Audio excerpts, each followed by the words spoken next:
దేవుని బిడ్డలారా, మీరు మీ పిల్లల కోసం ఏడుస్తున్న అందరూ ఏడ్చేదంతా పిల్లల కోసం, వాళ్ళ బావు కోసమే, వాళ్ళ డెవలప్ కోసమే, వాళ్ళ అభివృద్ధి కొరకే. దేవుని బిడ్డ, ఈరోజు మన జీవితము స్వాస్థ్యము కాదు. దేవుని బిడ్డ, ప్రభు మన జీవిత యాత్ర ఎప్పుడు ముగించనున్నాము.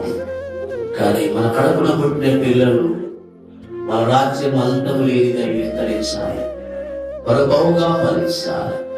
దేవుని నామంలో రాజ్యం స్థాపించబడాలి, రాజ్య వారసులు కావాలి, అనేకులు రాజ్యస్థాపనకు స్థిరపరచబడాలి, అనేక ఆత్మ సంపాదించాలి. దేవుని బిడ్డ, ప్రభు చిన్న మాట నీకు వ్యర్థపరచడు. దేవుని బిడ్డ, ప్రతి ఏడ్చే తల్లి కన్నీళ్ళు, తండ్రి ఏడ్చే కన్నీళ్ళు, ప్రతి బాష్ప బిందు తుడిచివేయబడుతున్నాను, తుడిచివేయబడ